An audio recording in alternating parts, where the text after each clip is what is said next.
맞지마니까야 제41경 살라의 바라문들경. 한때 세종께서는 꼬살라에서 유행하시다가 살라라는 꼬살라의 바라문 마을에 도착하셨습니다. 그곳의 바라문 장자들이 부처님께 나아가 공손히 합장하고 여쭈었습니다. 존자시여, 어떤 이유로 어떤 이는 죽은 뒤 괴로운 곳에 태어나고 어떤 이는 죽은 뒤 행복한 천상에 태어납니까? 세종께서는 조용히 그들을 바라보시며 말씀하셨습니다. 장자들이여, 그 까닭은 바로 행실에 있다. 그릇된 행실은 괴로움의 길로 이끌고 올바른 행실은 행복의 길로 이끈다. 부처님께서는 먼저 괴로움으로 이끄는 행실을 설하셨습니다. 그것은 몸으로, 말로, 마음으로 짓는 그릇된 행위입니다. 몸으로 짓는 세 가지는 살생, 도둑질, 사음이며 말로 짓는 네 가지는 거짓말, 중상모략, 욕설, 잡담이다. 그리고 마음으로 짓는 세 가지는 탐욕, 악의, 그리고 삿된 견해이다. 이 세 가지 문에서 악한 행실을 짓는 자는 그 과보로 인해 이 세상에서 몸이 무너져 죽은 뒤 지옥이나 악귀, 축생의 세계에 태어난다고 설하셨습니다. 이것이 바로 법에 따르지 않은 행실, 괴로움으로 향하는 어두운 길입니다. 부처님께서는 이어 말씀하셨습니다. 법에 따른 올바른 행실이란 살생을 버리고 도둑질을 버리고 사음을 버리는 것이다. 또한 거짓말을 하지 않고 분열시키는 말을 하지 않으며 거친 말이나 헛된 말을 하지 않는다. 탐욕을 버리고 악의와 분노를 버리고 삿된 견해를 떠나 바른 지혜를 닦는 자, 그가 바로 법에 따른 자입니다. 이런 자는 죽은 뒤 이 세상에서 몸이 무너져 죽은 뒤 행복한 천상의 세계에 태어난다고 설하셨습니다. 장자들이여, 업은 행위이며 행위는 의지로부터 일어난다. 사람은 자신이 지은 행위의 주인이다. 그 행위에 따라 선과 악의 결실을 얻는다. 부처님께서는 행위가 단순히 결과를 낳는 것이 아니라 그 순간의 마음 상태 자체가 업임을 강조하셨습니다. 그는 행위를 통해 자신을 짓고 그 행위를 통해 다시 태어난다. 세종께서는 바라문들이 이해할 수 있도록 천상계의 단계를 차근히 설하셨습니다. 욕계의 선한 자는 사대왕천과 도솔천에 태어나고 색계의 선한 자는 광음천과 선현천에 태어난다. 무색계의 선한 자는 형상이 없는 천상, 비상비비상처천에 이른다. 그리고 말씀하셨습니다. 이 모든 세계에서 행실이 근본이다. 올바른 행실을 닦은 자는 태어남이 맑고 그릇된 행실을 닦은 자는 어둠으로 향한다. 이 법은 수행자뿐 아니라 모든 존재에게 적용되는 불변의 진리입니다. 법문이 끝나자 살라의 바라문 장자들은 합장하고 부처님께 이렇게 말했습니다. 세존이시여, 저희는 이제 법에 맞지 않은 행실을 버리고 올바른 행실을 따르겠습니다. 부처님께 귀의하며 법과 비구승가에 귀의하나이다. 부처님께서는 그들을 자비로운 눈빛으로 바라보시며 말씀하셨습니다. 이제 그대들은 법을 알고 그 법을 실천함으로써 스스로 밝아질 것이다. 그날 이후 살라의 바라문들은 모두 착한 행실을 닦으며 평온히 살았습니다. 이 경은 우리에게 묻습니다. 그대는 지금 어떤 업을 짓고 있는가? 부처님께서 말씀하신 업이란 먼 미래의 윤회만을 뜻하지 않습니다. 지금 이 순간 우리가 짓는 말과 행동이 곧 내일의 마음과 삶을 만들어갑니다. 화를 내는 마음은 지옥을 짓는 것이고 자비로운 마음은 천상을 짓는 것입니다. 행복은 멀리 있지 않습니다. 그 뿌리는 바로 우리의 의도와 행위 속에 있습니다. 올바른 행실이란 도덕적 구속이 아니라 자유로 가는 문입니다. 그 문을 통과한 자만이 스스로를 밝히는 자가 됩니다. 맞지마니까야 제41경 살라의 바라문들경. 장자들이여, 올바른 행실을 닦는 이는 스스로 자신을 보호한다. 그릇된 행실을 짓는 이는 스스로를 해친다. 빛으로 향하는 길은 선행이고 어둠으로 향하는 길은 악행이다. 부처님의 이 말씀은 지금도 변하지 않는 업의 진리입니다.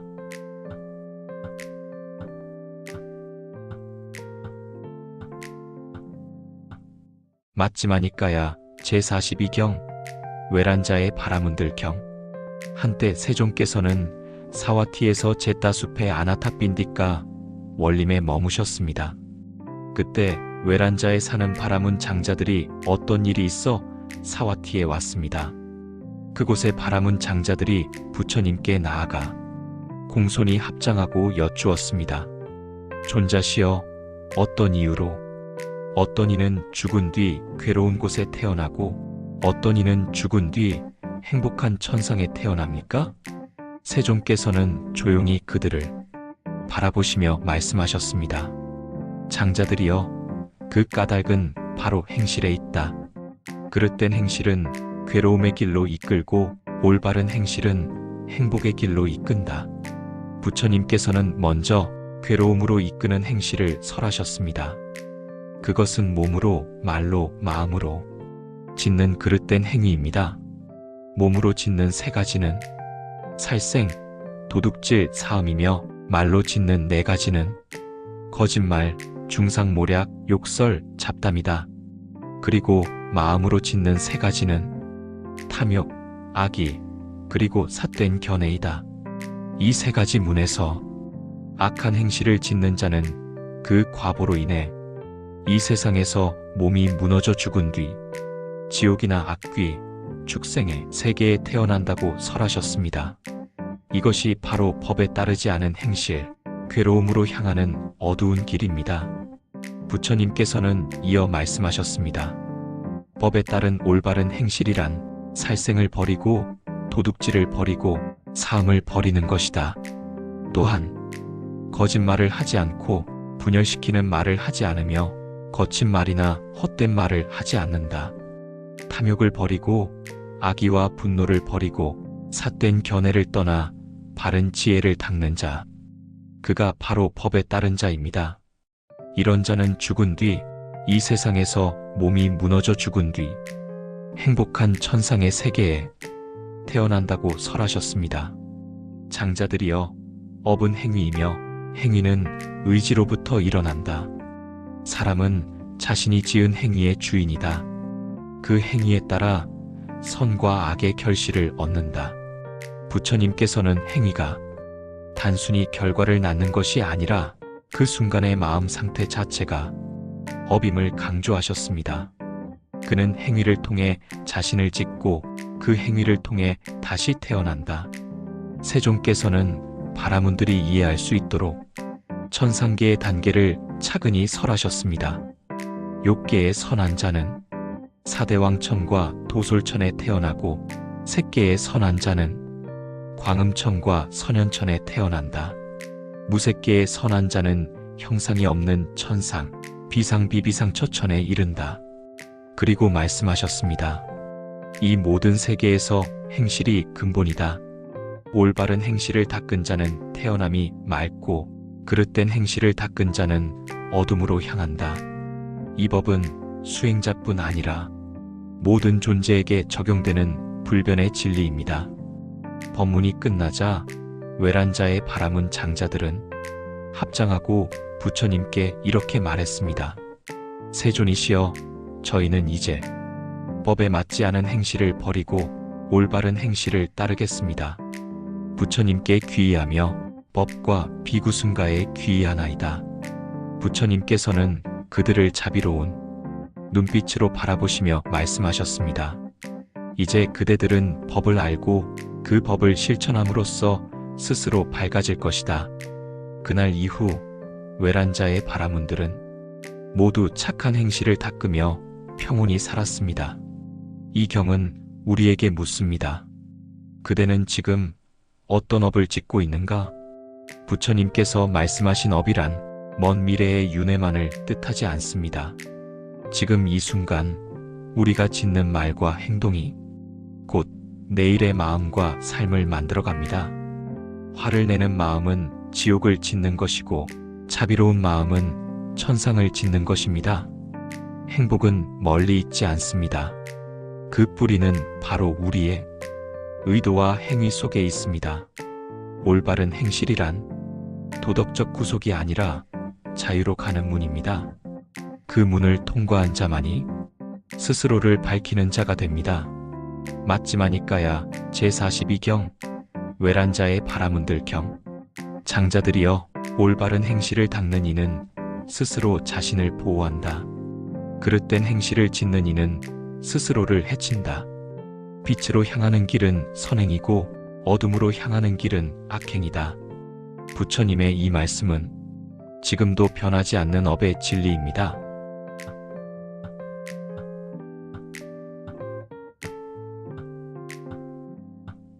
맞지마니까야 제43경 교리문답의 긴경. 한때 세종께서는 사와티의 제따숲 아나타빈디가의 동산에 머무르셨습니다. 그때 마하코티따 존자께서 선정에서 일어나 지혜 제일 사리뿌따 존자를 찾아뵙고 합장하여 말씀드렸습니다. 존자시여, 저는 법을 더 깊이 배우고자 합니다. 통찰지란 무엇이며 통찰지를 갖지 못한 이는 어떤 이입니까? 이렇게 하여 두 분 성자 사이에 11가지 주제를 따라 이어지는 깊은 교리문답이 시작되었습니다. 이 대화는 단지 지식의 논의가 아니라 마음의 근원을 밝히는 지혜의 길이었습니다. 첫째, 통찰지를 갖지 못한 이와 갖추니. 사리뿌따 존자는 말씀하셨습니다. 존자여, 통찰지를 갖지 못한 이는 사성제를 바르게 알지 못하고 통찰지를 갖춘 이는 괴로움과 그 원인, 소멸, 그리고 그 길을 있는 그대로 꿰뚫어 아는 이입니다. 통찰지는 배운 지식이 아니라 직접 보고 체득한 깨달음입니다. 세상을 현상으로만 보는 이는 미혹에 머물지만 그 인연의 흐름을 꿰뚫어 보는 이는 해탈로 향합니다. 둘째, 아르마리와 통찰지의 관계. 사리뿌따 존자는 말씀하셨습니다. 존자여, 아르마리는 조건에 따라 생겨나는 마음의 작용이며 통찰지는 그 아르마리를 바르게 비추는 지혜입니다. 아르마리는 보는 것이고 통찰지는 그것을 바르게 보는 눈입니다. 즉, 아르마리는 인식이고 통찰지는 그 인식을 초월한 꿰뚫음입니다. 눈과 형상이 조건이 되어 눈에 아르마리가 생기고 귀와 소리가 조건이 되어 귀에 아르마리가 생깁니다. 그러나 그 모든 것을 나라고 여기지 않는 지혜가 통찰입니다. 셋째, 느낌, 인식, 아르마리의 관계. 사리뿌따 존자는 말씀하셨습니다.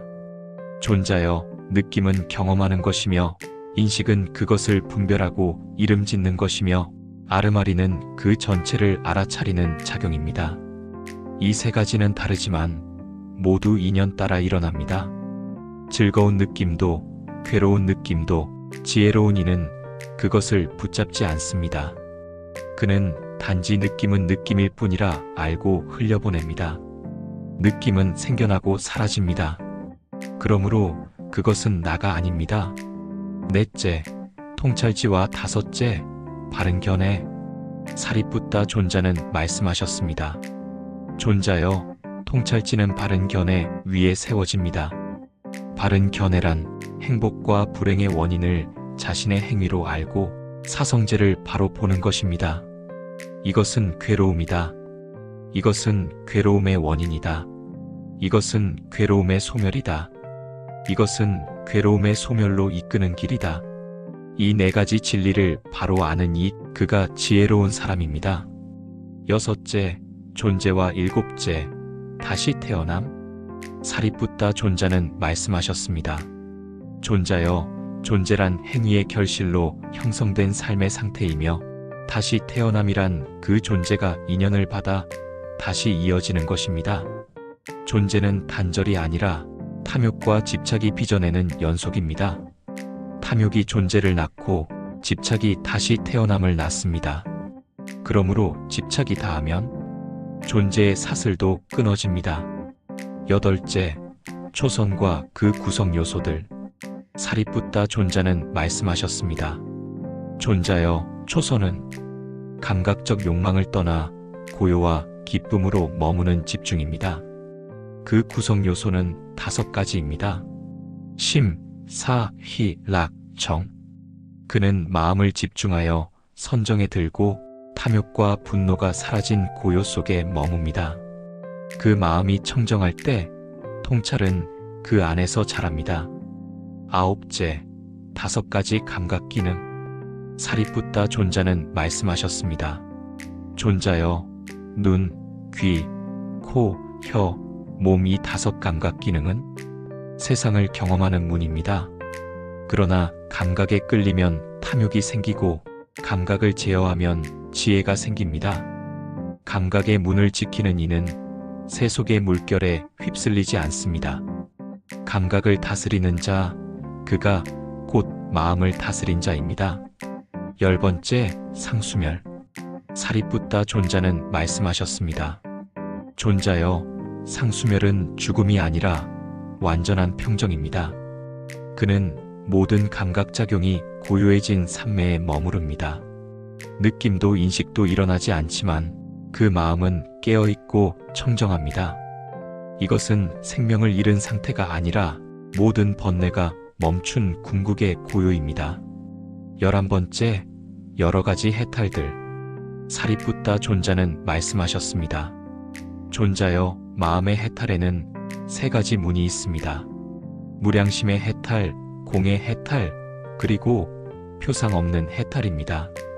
무량심의 해탈은 자애로 모든 존재를 품는 것이고, 공의 해탈은 나와 나의 것을 비워내는 것입니다. 표상 없는 해탈은 모든 형상과 개념을 넘어선 자유입니다. 탐욕이 끊어지고 성냄이 사라지고 어리석음이 사라질 때 그 마음이 곧 해탈입니다. 마지막으로 사리붓다 존자는 말씀하셨습니다. 탐욕은 표상을 만들고 성냄은 표상을 만들며 어리석음은 또 다른 표상을 만듭니다. 그러나 탐, 진, 치가 다한 자는 아무 표상에도 머물지 않습니다. 그의 마음은 고요하고 완전히 자유롭습니다. 이에 마하코티타 존자는 합장하고 말씀드렸습니다. 존자시여, 저는 이 법문을 듣고 마음이 맑고 평화로워졌습니다.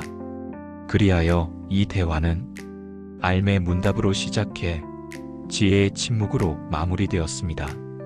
이 경은 단지 2 존자의 교리 대화가 아닙니다. 오늘 우리 마음의 거울이기도 합니다. 우리는 많은 것을 알지만 그 알미 곧 깨달음은 아닙니다.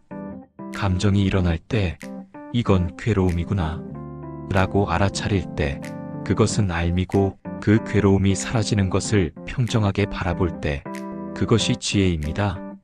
알문 머리의 일이고 지혜는 마음의 일입니다. 화를 내려놓고 시기를 멈추고 탐욕 대신 자비를 선택할 때 우리도 순간순간 해탈에 닿습니다. 그때 우리는 교리문답의 대화를 우리 마음 안에서 새롭게 이어가고 있는 것입니다. 맞지마니까야 제43경, 교리문답의 긴경. 이 경은 사리붓다 존자와 마하코티타 존자의 대화로 11가지 주제를 통해 지혜의 길을 밝힙니다. 통찰지와 아르마리, 느낌과 인식, 바른 견해와 존재, 다시 태어남, 그리고 해탈의 여러 단계까지 모든 가르침은 한 뜻으로 모입니다. 지혜는 알물 넘어선 통찰이며 통찰은 해탈로 향하는 다리입니다.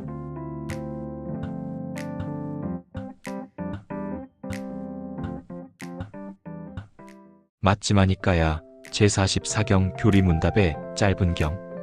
한때 세종께서는 라자가하의 대나무숲 다람쥐 보호구역에 머무르고 계셨습니다.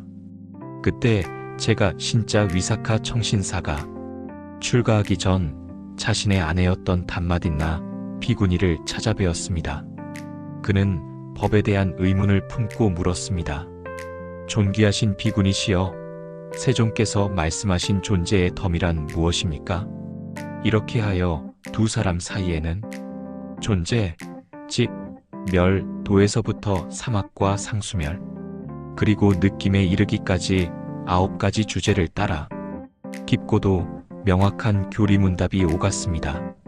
이 대화는 지식의 논의가 아니라 지혜와 통찰이 피어나는 길의 대화였습니다. 위사카 청신사가 물었습니다.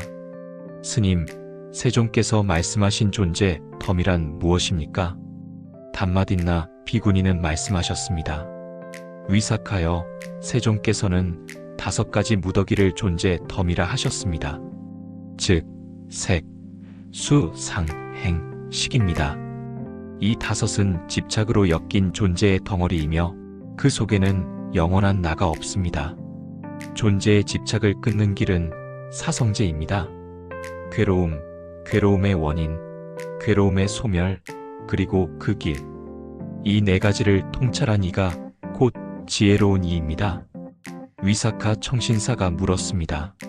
스님, 세존께서는 취착의 대상인 5 무더기를 말씀하셨는데 그것이 바로 오치온입니까? 담마딘나 비구니는 말씀하셨습니다. 그렇습니다. 위사카여. 무지로 인한 취착이 5 무더기를 붙잡게 하여 존재가 일어납니다. 그리하여 괴로움이 생깁니다. 형상을 취하고 느낌에 집착하고 인식과 행, 아르마리에 나를 투영하는 한 그는 괴로움에서 벗어날 수 없습니다. 그러나 오치온을 있는 그대로 보고 이것은 생겨나고 사라진다라 통찰할 때 그는 해탈의 문을 엽니다. 위사카 청신사가 물었습니다.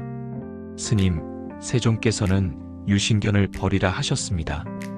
그것은 어떻게 가능한 것입니까? 담마딘나 비구니는 말씀하셨습니다. 위사카여, 바른 견해를 지닌 성자는 몸 안에 나가 있다고 보지 않고 몸 밖에 나가 있다고 보지 않습니다. 느낌, 인식, 아르마리 안에도 자아가 있다고 관찰하지 않습니다. 그는 단지 인연 따라 일어나는 5 무더기일 뿐임을 압니다. 위사카 청신사가 물었습니다. 그러면 그 잘못된 견해를 끊는 길은 무엇입니까? 담마딘나 비구니는 말씀하셨습니다. 그것은 8정도입니다. 바른 견해, 바른 사유, 바른 말, 바른 행위, 바른 생계, 바른 정진, 바른 마음 챙김, 바른 삼매. 이 길은 곧 괴로움의 소멸로 인도하는 도입니다. 위사카 청신사가 물었습니다. 스님, 3가지 학문, 즉 계, 정, 해는 8정도를 포함합니까? 담마딘나 비구니는 말씀하셨습니다. 그렇습니다. 위사카여. 사막은 8정도를 내포합니다. 바른 말, 행위, 생계는 계약에 속하고 바른 정진, 마음 챙김, 삼매는 정학에 속하며 바른 견해, 바른 사유는 해악에 속합니다. 이 3가지가 함께 완성될 때 그의 마음은 바르고 맑아져 번뇌의 근원이 끊어집니다. 위사카 청신사가 물었습니다. 스님, 무엇이 삼매입니까?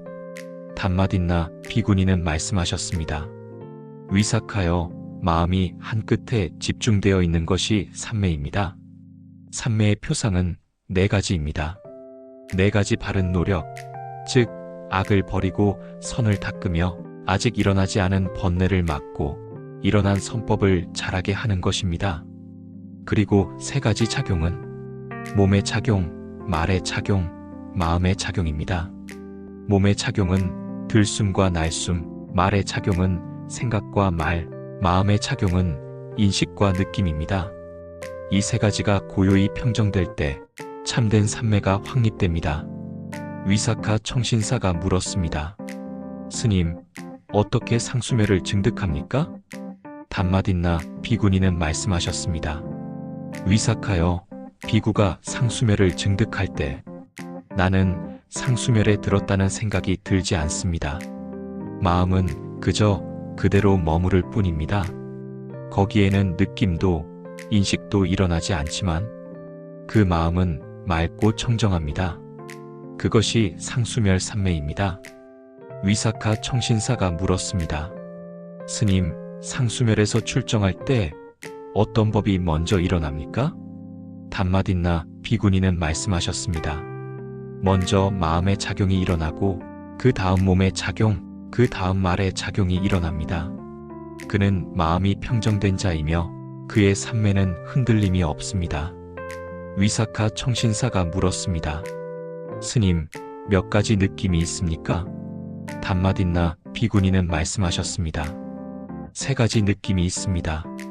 즐거운 느낌, 괴로운 느낌, 즐겁지도 괴롭지도 않은 느낌입니다. 즐거움에는 탐욕이, 괴로움에는 성냄이, 중립적 느낌에는 무명이 잠재해 있습니다. 그러나 통찰한 이는 그것을 알아차려 놓아버립니다. 그는 느낌에 머물지 않으며 느낌은 다만 인연 따라 흘러갈 뿐입니다. 위사카 청신사가 물었습니다. 스님, 괴롭지도 즐겁지도 않은 느낌의 이면은 무엇입니까? 단마딘나 비구니는 말씀하셨습니다.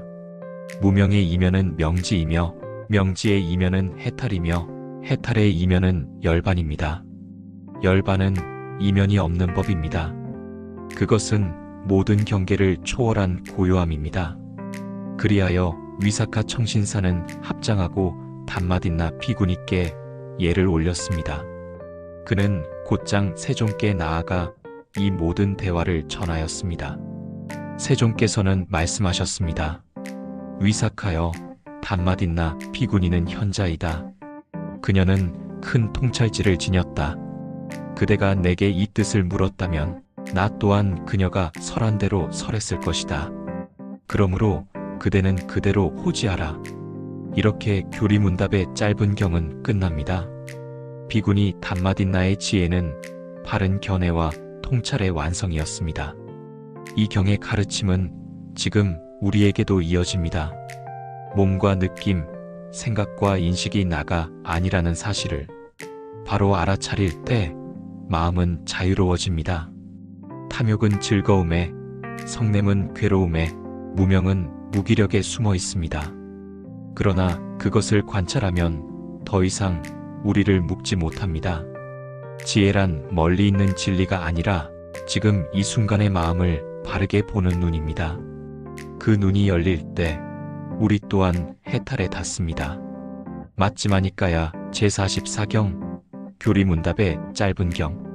이 경은 위사카 청신사와 단마딘나 비구니의 문답으로 이루어지며 9가지 주제, 존재와 오취온, 유신견, 팔정도, 사막, 삼매, 삼행, 상수멸, 느낌, 을 통해 존재의 본질과 해탈의 길을 밝힙니다. 이 모든 법문은 결국 한 가지로 귀결됩니다. 존재는 조건 지어진 것이며 그 조건이 멈출 때 괴로움도 멈춘다는 것. 지혜로운 이는 그것을 보고 더 이상 나와 내 것을 세우지 않습니다. 그는 단지 일어나고 사라지는 법을 있는 그대로 보고 그 속에서 자유를 얻습니다.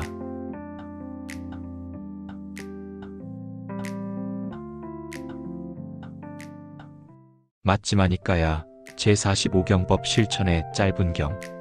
한때 세종께서는 사와티의 제따숲 아나타빈디카의 동산에 머무르셨습니다. 그분께서 비구들에게 말씀하셨습니다. 비구들이여, 세상에는 4가지 법의 실천이 있다. 지금 즐겁지만 미래에 괴로움을 가져오는 법의 실천이 있고, 지금도 괴롭고 미래에도 괴로운 법의 실천이 있으며, 지금 괴롭지만 미래에 즐거운 법의 실천이 있고, 지금도 즐겁고 미래에도 즐거운 법의 실천이 있다. 이것이 수행자의 삶을 구분하는 법의 4가지 실천입니다. 세종께서 말씀하셨습니다. 비구들이여, 어떤 이는 지금 즐겁지만 미래에는 괴로운 과보를 가져오는 법을 실천한다. 그것은 감각적 욕망에 흠뻑 취한 삶입니다. 눈으로 보고 귀로 듣고 맛으로 즐기며 쾌락 속에 탐닉하지만 그 끝은 괴로움으로 이어집니다. 그는 욕망의 불길 속에서 잠시 즐거움을 느끼지만 죽은 뒤에는 악처, 즉 불행한 세계에 태어납니다. 세종께서 말씀하셨습니다. 비구들이여, 어떤 이는 지금도 괴롭고 미래에도 괴로운 과보를 가져오는 법을 실천한다. 이들은 잘못된 고행자들입니다. 몸을 괴롭히고 감각을 억제하며 스스로를 고통스럽게 만드는 행위를 수행이라 착각합니다. 세종께서는 여러 가지 고행을 예로 드셨습니다. 몸을 불태우거나 한 발로 서 있거나 더러운 물 속에 잠기거나 혹은 오랫동안 굶는 수행 등 그 모든 행위는 어리석음에서 비롯된 것입니다. 그는 이 생에서도 괴롭고 그 업으로 인해 다음 생에서도 괴로운 곳에 태어납니다. 세종께서 말씀하셨습니다. 비구들이여, 어떤 이는 지금은 괴롭지만 미래에는 즐거운 과보를 가져오는 법을 실천한다. 그는 선천적으로 탐, 진, 치가 강한 사람입니다. 욕망이 강하고 성냄이 많고 어리석음이 깊어서 항상 괴로움과 정신적 고통을 자주 경험합니다. 하지만 그는 그 괴로움을 견디며 청정한 계율과 범행을 닦습니다. 그 노력으로 인해 마음이 점차 정화되고 죽은 뒤에는 선처, 즉 천상세계에 태어납니다. 그의 실천은 고통스럽지만 그 과보는 밝고 평화롭습니다. 세종께서 말씀하셨습니다. 비구들이여, 어떤 이는 지금도 즐겁고 미래에도 즐거운 과보를 가져오는 법을 실천한다. 그는 선천적으로 탐, 진, 치가 강하지 않은 사람입니다. 따라서 괴로움과 정신적 고통을 거의 경험하지 않습니다. 그는 마음이 청정하고 평정하여 고요히 선정을 닦습니다. 초선에서 희열과 행복을 경험하고 제2선, 제3선, 제4선으로 점차 깊어집니다. 그는 이 생에서도 평화롭고 죽은 뒤에는 천상세계에 태어납니다. 그의 길은 괴로움이 없고 그 끝은 평화롭습니다. 세종께서 이와 같이 설하셨고 비구들은 흡족한 마음으로 그 말씀을 기뻐하며 받들었습니다. 그들은 깨달았습니다. 감각의 쾌락은 잠시이고 법의 길은 영원하다. 괴로움 속에 법을 따르는 자가 참으로 행복한 이다. 오늘 우리의 삶에도 이 네 가지 실천은 그대로 드러납니다. 욕망을 좇는 삶은 지금은 달콤하지만 그 끝은 허무하고 괴롭습니다. 고행에 집착한 삶은 괴롭기만 하고 선천적 성향이 거친 사람이라도 꾸준히 마음을 닦으면 언젠가 평화를 얻습니다. 그리고 마음이 본래 고요한 이는 수행을 통해 이 생에서도 평화를 누릴 수 있습니다. 맞지마니까야 제45경법 실천의 짧은 경. 세종께서는 인간의 삶을 네 가지 실천으로 구분하셨습니다. 첫째, 지금은 즐겁지만 미래에 괴로운 실천. 둘째, 지금도 괴롭고 미래에도 괴로운 실천. 셋째, 지금은 괴롭지만 미래에 즐거운 실천. 넷째, 지금도 즐겁고 미래에도 즐거운 실천. 이 네 가지 가운데 세 번째와 네 번째 길이 법의 길이며 수행자가 가야 할 참된 길입니다.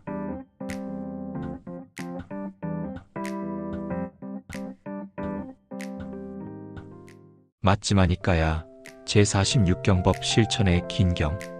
세종께서 사와티의 제타숲 아나타빈디카의 동산에서 비구들에게 이렇게 말씀하셨습니다. 비구들이여, 중생들은 원하지 않는 법들은 쇠퇴하기를, 원하는 법들은 증장하기를 바라지만 실제로는 원하지 않는 법들은 증장하고 원하는 법들은 쇠퇴하느니라. 그 원인은 무엇인가? 그리고 이렇게 답하셨습니다. 범부는 받들어 행하지 말아야 할 법을 행하고 받들어 행해야 할 법을 행하지 않기 때문에 원하지 않는 법들은 증장하고 원하는 법들은 쇠퇴하게 된다. 그러나 성스러운 제자는 받들어 행하지 말아야 할 법을 행하지 않고 받들어 행해야 할 법을 행하기 때문에 좋은 법들이 자라나고 악한 법들은 사라진다. 이어서 세종께서는 다시 말씀하셨습니다.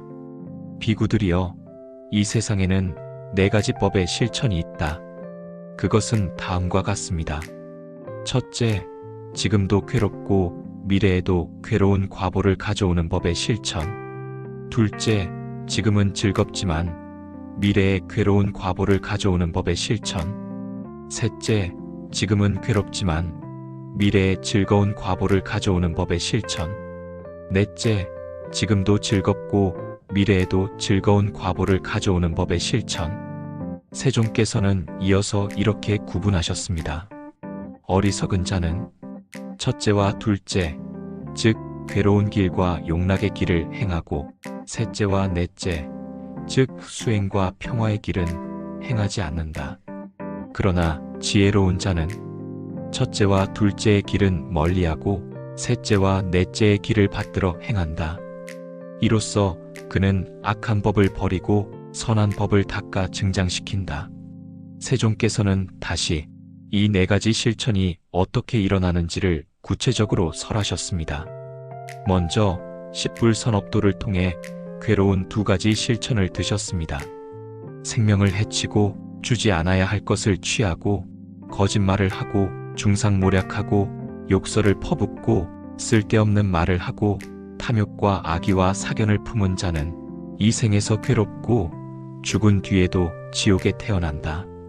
반대로 십선업도를 행하는 이는 생명을 해치지 않고 정직하며 거짓말을 하지 않고 악의를 품지 않으며 바른 견해를 갖춘다. 그는 이 생에서도 평화롭고 죽은 뒤에는 좋은 곳, 천상세계에 태어난다. 부처님께서는 네 가지 법의 실천을 5가지 비유로 다시 설명하셨습니다. 첫째, 독이 섞인 쓴박의 비유. 지금도 괴롭고 미래에도 괴로운 법의 실천입니다. 둘째, 색깔과 냄새와 맛이 좋은 마실 것에 독이 섞인 비유. 지금은 즐겁지만 미래에 괴로운 법의 실천입니다. 셋째, 양약과 섞인 오줌의 비유. 지금은 괴롭지만 미래에 즐거운 법의 실천입니다. 넷째, 좋은 약, 꿀, 버터, 당밀이 함께 섞인 비유. 지금도 즐겁고 미래에도 즐거운 법의 실천입니다. 이렇게 설하신 뒤 세종께서는 말씀하셨습니다. 비구들이여, 지금도 괴롭고 미래에도 괴로운 실천은 버리고 지금도 즐겁고 미래에도 즐거운 실천을 받들어 행하라. 그 말씀을 들은 비구들은 감동과 기쁨으로 세존의 말씀을 찬탄하였습니다. 이 경은 우리에게 분명한 길을 보여줍니다. 욕망과 쾌락을 좇는 삶은 지금은 즐거우나 그 끝은 괴로움으로 이어집니다. 반대로 수행과 절제, 자비와 지혜의 길은 때로는 괴롭지만 그 끝은 평화롭습니다. 지혜로운 이는 지금의 쾌락보다 미래의 평화를 선택합니다. 그것이 바로 법의 실천입니다. 맞지마니까야 제46경, 법 실천의 긴 경. 이 경은 부처님께서 법의 쇠퇴와 증장, 어리석음과 지혜, 그리고 선과 악의 과보를 명확히 밝히신 가르침입니다. 첫째, 지금도 괴롭고 미래에도 괴로운 길. 둘째, 지금은 즐겁지만 미래에 괴로운 길. 셋째, 지금은 괴롭지만 미래에 즐거운 길. 넷째, 지금도 즐겁고 미래에도 즐거운 길. 세종께서는 말씀하십니다. 법을 실천하는 이는 미래에 찬란한 광명을 얻는다.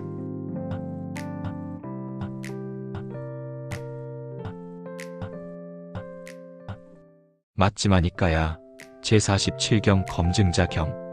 한때 세종께서는 사와티에서 제따숲의 아나타빈디가 원림에 머무르셨습니다. 그때 세종께서 비구들에게 말씀하셨습니다. 비구들이여, 검증하는 비구는 다른 사람의 마음길을 알지 못할 때 열애가 참으로 정등각자인지를 알기 위해 열애를 참고해야 하느니라. 이 말씀으로 시작되는 이 경은 열애조차 검증하라는 가르침으로 잘 알려진 불교의 놀라운 자신감을 보여주는 경전입니다. 이것은 스승의 권위에 기대는 믿음이 아니라 지혜로서 확증된 신심을 세우는 길을 보여줍니다. 세종께서는 먼저 말씀하셨습니다. 비구들이여, 검증하는 자는 열애의 법과 마음의 길을 살펴야 한다. 열애가 정등각자인지를 알고자 한다면 법의 이치와 행의 청정함을 스스로 검증해야 한다. 이 대목이 특별한 이유는 제자가 열애를 검증해야 한다고 말한 것이 아니라 세존 스스로가 나를 검증하라고 명하셨다는 점입니다.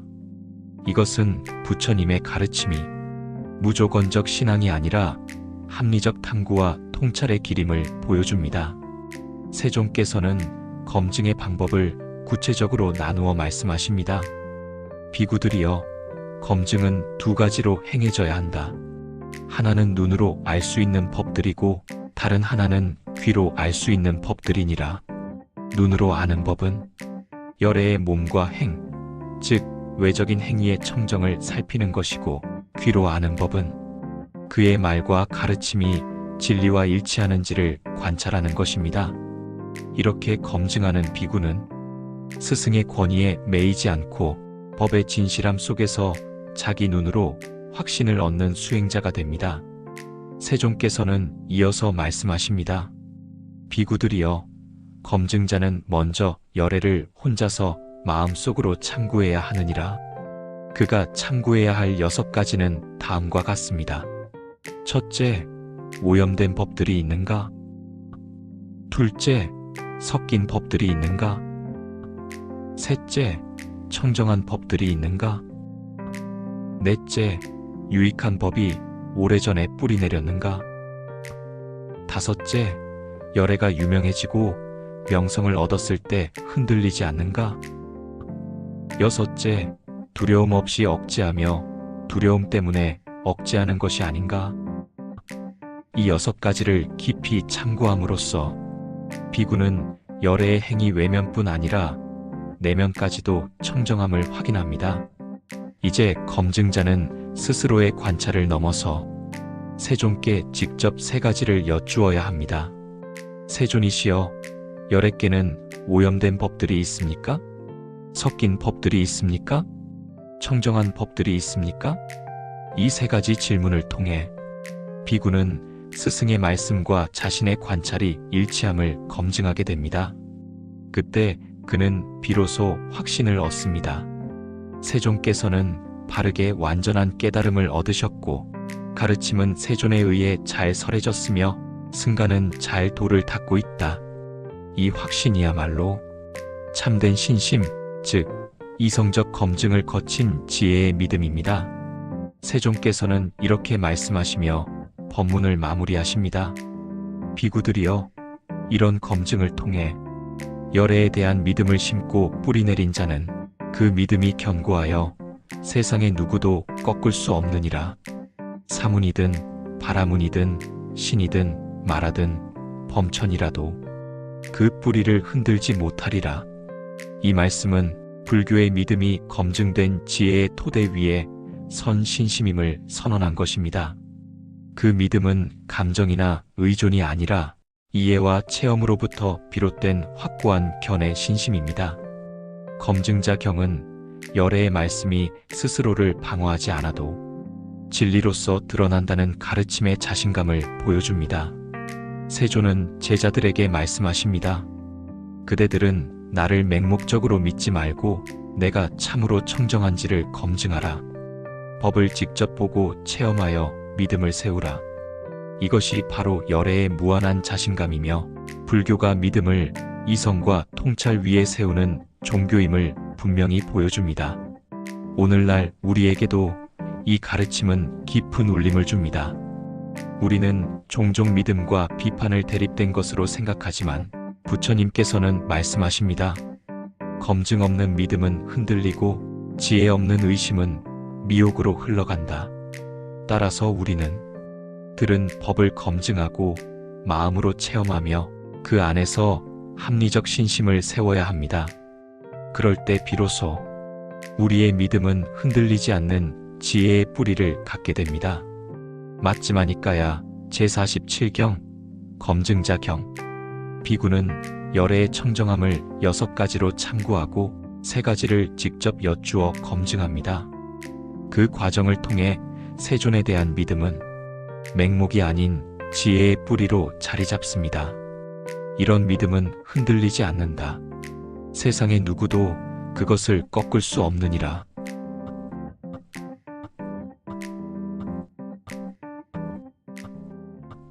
맞지마니까야 제48경 고삼비경. 한때 세종께서는 고삼비의 고싯다 원림에 머무르고 계셨습니다. 그때 고삼비의 비구들은 논쟁을 하고 말다툼을 하고 서로의 말로 상처를 주고 있었습니다. 그들의 말은 마치 칼과 같았고 혀는 무기가 되어 서로의 마음을 찔렀습니다. 그 모습을 본 한 비구가 세종께 다가가 아뢰었습니다. 세존이시여, 고삼비의 비구들이 분쟁하고 있습니다. 그들은 화합하지 못하고 서로를 탓하며 법을 거스르고 있습니다. 이를 들은 세종께서는 비구들을 불러 모으시고 말씀하셨습니다. 비구들이여, 다툼은 어리석음에서 일어나고 화합은 지혜에서 비롯된다. 이제 6가지 기억해야 할 법을 말하리라. 부처님께서 말씀하셨습니다. 비구들이여, 6가지 기억해야 할 법이 있다. 이 법은 서로에게 호감을 주고 공경을 불러일으키며 분쟁을 없애고 화합하게 한다. 그 6가지는 이러하다. 첫째, 몸으로 자애하라. 손끝의 움직임 하나에도 따뜻한 마음을 담아라. 둘째, 말로 자애하라. 부드러운 한마디가 1000갈래의 상처를 어루만진다. 셋째, 마음으로 자애하라. 생각 속에서도 남을 해치지 말고 그대의 마음을 고요히 하라. 넷째, 법답게 얻은 법다운 것들을 나누라. 재물도 음식도 가르침도 함께 쓰고 함께 나누라. 다섯째, 계율을 함께 구족하여 머물라. 깨끗한 행위는 화합의 뿌리요 청정의 문이다. 여섯째, 바른 견해를 함께 구족하여 머물라. 견해가 같을 때 마음은 하나로 모인다. 그리고 세종께서는 조용히 덧붙이셨습니다. 이 6가지 가운데 마지막 바른 견해가 가장 포괄적이고 가장 고귀한 것이다. 세종께서는 제자들을 둘러보며 말씀하셨습니다. 비구들이여, 너희가 진정으로 바른 견해를 구족하였는지를 스스로 검증해야 한다. 그리고 7가지 지혜를 설하셨습니다. 첫째, 자신의 마음속 강박관념을 살피는 지혜. 그대의 마음이 탐욕에 물들었는가? 분노에 흔들리는가? 둘째, 사마타와 정멸을 닦아 평정을 얻는 지혜. 바람결에도 흔들리지 않는 연꽃처럼 고요히 머물라. 셋째, 열애의 법 밖에는 동일한 견해가 없음을 아는 지혜. 바른 길은 하나이니 그것은 진리의 길이다. 넷째, 바른 견해를 구족한 자와 동일한 성품을 가졌는지를 살피는 2가지 지혜. 그대의 말과 행동이 자애로운가? 계율이 청정한가? 다섯째, 그와 같은 도반들과 동일한 힘을 지녔는지를 보는 2가지 지혜. 정진의 힘과 집중의 힘, 2날개로 나아가라. 부처님께서는 말씀하셨습니다. 비구들이여, 이 7가지 지혜를 갖춘 자는 예류과를 성취한 자이다. 그는 탐욕과 성냄, 어리석음의 속박을 끊고 법의 흐름 속으로 들어간 자이다. 다시는 악한 곳으로 떨어지지 않고 마침내 열반으로 나아가리라. 비구들은 숨을 죽인 채 그 말씀을 들었습니다. 분열로 가득했던 마음에 잔잔한 평화가 스며들었습니다. 부처님께서 조용히 말씀하셨습니다. 비구들이여, 마치 어미 소가 어린 송아지를 지켜보듯 성스러운 제자도 자신의 마음을 살피고 법을 향해 정진해야 한다. 분열을 일으키는 말은 칼보다 깊은 상처를 남긴다. 그러나 자애의 말 한마디는 그 상처를 치유하고 마음을 고요히 한다. 그 말에 비구들은 고개를 숙였습니다. 그들의 논쟁은 사라지고 마음은 하나로 모였습니다. 그날 밤 고삼비의 고싯다 원림은 고요했습니다. 세존의 말씀은 마치 달빛처럼 분열된 마음 위에 은은히 내려앉았습니다. 분쟁과 다툼의 자리에서 비구들은 비로소 깨달았습니다. 화합은 단지 침묵이 아니라 서로의 마음이 바른 견해로 연결되는 일임을 세종께서 말씀하셨습니다. 비구들이여, 6가지 기억해야 할 법을 지키고 7가지 지혜를 닦는 자는 법의 어둠을 걷어내고 지혜의 빛을 얻는다. 그는 청정한 삶을 살며 모든 분쟁을 스스로 멈추게 하리라. 그 말씀을 들은 비구들은 깊은 기쁨에 잠겨 세종께 합장하였습니다. 고산비경은 말합니다. 몸과 말과 마음이 자애로울 때 모든 다툼은 스스로 사라진다. 화합은 타인을 굴복시키는 것이 아니라 함께 깨닫는 것, 함께 나아가는 길입니다. 맞지마니까야 제48경 고산비경. 분열의 시대 속에서도 부처님의 법은 언제나 고요히 우리에게 속삭입니다. 자애하라. 그리고 바른 견해 위에 머물라. 그대의 마음이 평화로워지면 세상 또한 평화로워지리라. 화합의 길은 멀리 있지 않다. 그 길은 지금 내 마음의 고요 속에 있다.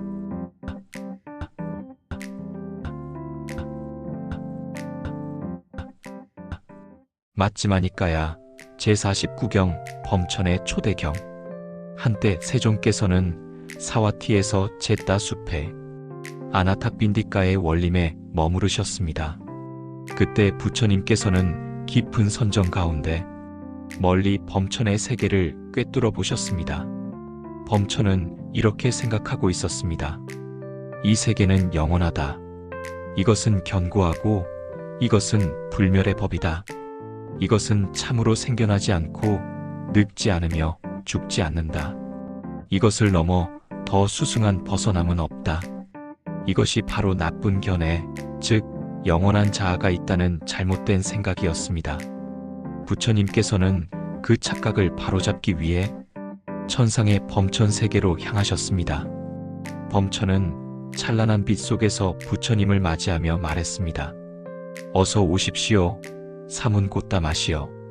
당신도 이제 나와 같이 영원한 세계에 이르셨군요. 이곳은 평화롭고 완전하며 변치 않는 곳입니다. 그러나 세종께서는 그 말을 고요히 들으시고 말씀하셨습니다. 범천이여, 그대는 무명 속에 있다. 그대가 보는 이 세계조차 인연 따라 생겨나고 사라진다. 그것이 바로 무상의 법이다. 그 순간 하늘의 공기가 잔잔해지고 범천의 빛이 희미하게 흔들렸습니다. 이때 사악한 마라가 나타났습니다. 그는 범천의 교만을 부추기며 부처님께 이렇게 말했습니다. 곶다마시여, 이곳은 영원한 세계입니다. 범천의 말씀을 거스르지 마십시오. 그를 찬탄하는 자는 복을 받고 비난하는 자는 저열한 몸을 받을 것입니다. 부처님께서는 그 말을 듣고 미소 지으셨습니다. 말하여, 나는 그대의 간계를 안다. 그대는 사람들을 무명 속에 가두려 한다. 그러나 열에는 번뇌를 끊고 그 뿌리를 자르고 다시는 일어나지 않게 하였느니라. 범천은 여전히 마라의 말에 동의하며 부처님께 대항했습니다. 사문곶다마여, 이 세계를 부정하지 마십시오. 이곳이 바로 영원의 자리입니다. 하지만 세종께서는 그의 주장을 꿰뚫고 계셨습니다. 부처님께서는 범천의 착각을 깨우치기 위해 말씀하셨습니다. 범천이여, 나는 이미 그대의 큰 신통력과 위력을 알고 있다. 그러나 그것은 참된 지혜가 아니다. 그대는 광음천, 변정천, 광과천의 신들을 알지 못한다. 그러나 나는 그들을 안다. 그러므로 나는 그대보다 수승하다. 나는 8가지 세계뿐 아니라 그 위의 모든 천상과 그들의 기쁨과 고요함을 알고 있다. 그러나 나는 그 어떤 세계에도 기뻐하지 않는다. 그러나 열반은 어떠한 존재의 특질로도 체득할 수 없다. 그것은 완전히 다른 차원의 깨달음이다. 범천은 그 말씀을 듣고 당황했습니다. 그는 부처님께 말했습니다. 그렇다면 나는 사라져 보이겠습니다. 하지만 그는 사라질 수 없었습니다. 반면 부처님께서는 범천의 회중이 소리는 들을 수 있으나 형상은 볼 수 없는 신통을 보이셨습니다. 하늘 가득 놀라움이 일었습니다. 범천조차도 부처님의 지혜 앞에서 머리를 숙였습니다. 마라는 다시 끼어들어 세존의 법문을 방해하려 했습니다. 그러나 부처님께서는 그가 마라인 줄 이미 아시고 꾸짖으셨습니다. 마라여, 그대는 이미 패했다. 열애는 모든 번뇌를 제거하고 그 뿌리를 잘랐다. 미래에 다시는 일어남이 없을 것이다. 그 말씀은 천상과 인간계를 울렸습니다. 모든 신들이 합장하며 부처님께 귀의했습니다. 세존의 음성은 고요하고 자비로웠습니다. 열애는 모든 존재의 근원을 꿰뚫어 보았느니라. 존재함에도 집착하지 않고 존재하지 않음에도 머물지 않는다. 그대들이 말하는 영혼은 변하는 것들의 그림자이며 참된 평화는 오직 열반에 있다. 그 말씀에 범천의 빛이 사라지고 그의 세계는 고요히 가라앉았습니다. 세존은 신화적 비유를 통해 말씀하십니다. 영원한 자아는 없다. 모든 존재는 인연으로 생겨나고 인연으로 사라진다. 이 경은 단지 신과 인간의 대화가 아니라 무명과 지혜의 대화, 교만과 깨달음의 대화입니다. 오늘날 우리도 범천과 같습니다. 우리는 변하지 않는 나를 찾고 영원한 성공과 안정을 꿈꿉니다. 그러나 부처님은 말씀하셨습니다. 무상을 두려워하지 말라. 그 속에서 참된 평화가 피어난다. 영혼을 찾는 대신 순간 속의 진리를 보면 그곳이 바로 열반의 문입니다. 맞지마니까야 제49경 범천의 초대경. 부처님은 영원한 자아가 있다는 범천의 착각을 깨우치셨습니다. 모든 것은 인연 따라 생겨나고 인연 따라 사라진다. 존재함에도 집착하지 않고 존재하지 않음에도 머물지 않는 것, 그것이 바로 열반의 평화입니다.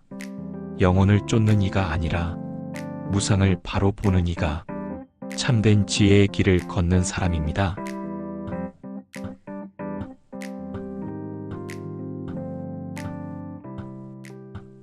맞지마니까야 제50경 마라 견책경. 한때 마아목갈라나 존자는 바깥 지방의 베사갈라 숲 녹야원에 머물고 있었습니다. 숲은 조용했고 그는 노지에서 포행을 하고 있었습니다. 그때 사악한 마라가 수행자의 마음을 흐트러뜨리려 존자의 뱃속으로 숨어들어가 창자에 들러붙었습니다. 목갈라나 존자는 즉시 알아차립니다. 이 느낌, 무겁고 답답하구나. 마치 뭔가가 내 안에 들어온 듯하다. 그는 곧 마음의 눈으로 보았습니다. 아, 사악한 마라여. 또 그대인가? 존자는 말했습니다. 나오너라, 사악한 자여. 그러자 마라는 존자의 입으로부터 튀어나와 문빗장 곁에 서 있었습니다. 마라는 생각했습니다. 이 사무는 나를 모른다. 내 정체도 모른 채 나를 꾸짖는구나. 그때 목갈라나 존자가 말합니다. 사악한 자여, 그대는 나를 모른다 생각하지만 나는 그대를 안다. 그리고 나 역시 그대와 같았던 때가 있다. 마라는 놀랐습니다. 무슨 말인가? 목갈라나 존자는 조용히 과거를 밝힙니다. 예전에 나는 두시라는 마라였다. 내게는 깔리라는 누이가 있었고 너는 그녀의 아들, 즉 나의 조카였다. 이어서 목갈라나 존자는 까꾸산다 세존시대의 일을 이야기합니다. 그때 나는 두시 마라였다. 나는 선남선녀 수행자들을 괴롭히고 승가를 어지럽히는 일을 반복했다. 마라는 조용히 듣습니다. 그러나 까꾸산다 세존은 비구들에게 4가지 거룩한 마음가짐, 즉 자애한 마음, 연민하는 마음, 더불어 기뻐하는 마음, 평온한 마음을 닫게 하시어 내 방해를 이겨내게 하셨다. 목갈라나 존자는 계속해서 말합니다. 어느 날 나는 마라가 되어 한 소년에게 들어가 돌을 들게 했다. 그 소년은 돌을 던져 까꾸산다 세존의 상수제자 위두라 존자의 머리를 깨뜨렸다. 위두라 존자는 머리가 깨져 피를 흘렸지만 오히려 까꾸산다 세존 뒤를 따라 걸었습니다. 이 모습을 본 까꾸산다 세존은 말씀하셨습니다. 이 두시 마라는 한도를 모르는구나. 그리고 마치 코끼리가 뒤를 돌아보듯 세존이 뒤를 돌아보는 순간 두시 마라는 그 자리에서 무너져 대지옥에 떨어져 태어났습니다. 마라의 잔혹함이 자신을 무너뜨린 것입니다. 목갈라나 존자는 마라에게 말합니다. 사악한 자여, 나는 그때의 악업을 기억한다. 나는 그 악행 때문에 긴 세월 동안 대지옥에서 고통을 받았다. 그리고 이렇게 꾸짖습니다. 그대도 지금 악업을 쌓고 있다. 착한 수행자를 방해하고 성스러운 길을 걷는 이들의 마음을 흔들고 있다. 그러나 그대는 언젠가 자신의 행위를 보고 그 결과를 똑똑히 알게 될 것이다. 마라는 더 이상 말을 잇지 못합니다. 깨달은 자의 꾸짖음이 마라의 교만을 무너뜨린 것입니다. 이후 마라는 그 자리에서 사라졌습니다. 이 경은 놀라운 메시지를 전합니다. 부처님의 상수제자 신통제일 목갈라나 존자조차 아득한 과거에는 수행자들을 괴롭히는 마라였다. 즉 오늘의 깨달음도 옛날에는 번뇌와 악행의 존재였을 수 있다는 것.